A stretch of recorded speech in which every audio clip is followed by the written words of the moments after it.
အားလုံးပဲမင်္ဂလာပါဒီနေ့ဗီဒီယိုလေးကတော့ကွန်ပျူတာအခုမှစကင်မဲ့သူတွေအတွက်ကွန်ပျူတာဘယ်လိုပိတ်ရတယ်ဆိုတာကိုပြောပြထားတာဖြစ်တယ်ကွန်ပျူတာပိတ်တဲ့နည်းလမ်းလေး၃မျိုးဒီဗီဒီယိုမှာပြောပြထားတာဖြစ်တယ်โอเคစကြည့်အောင်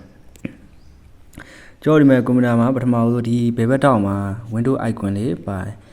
icon လေးကိုသွားပြီးတော့ဒီ mouse လေးနဲ့သွားမှာပေါ့သွားပြီးရင် icon လေးကိုနှိပ်မယ်နှိပ်ပြီးဒီမှာ power control လေးရှိရင် power control လေးကိုနှိပ်ပြီးတော့ shut down ဆိုတာနှိပ်လိုက်ရင်လည်းကွန်ပျူတာပိတ်သွားပါလိမ့်မယ်โอเคအဲ့ဒါပထမတစ်နည်းပေါ့အဲ့လိုမဟုတ်ဘူးနောက်တစ်မျိုးပိတ်မယ်ဘယ်လိုလဲဆိုရင်ကျွန်တော်ဒီမှာ keyboard မှာ order ဆိုတဲ့ key လေးပါတယ် order ပြီးရင်ဒီရှေ့မှာ F4 လေးပါတယ် order ကိုဖိ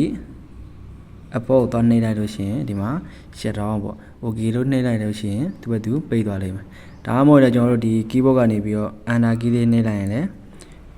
ပိတ်သွားလိမ့်မယ်โอเคနောက်တစ်မျိုးသွားအောင်နောက်တစ်မျိုးကဘာလဲဆိုလို့ရှိရင်ကျွန်တော်ဒီမှာဒီကောင်လေးကို window icon လို့ခေါ်တယ် window clock လေးပေါ့ဒီ window ရဲ့အဲ့ရ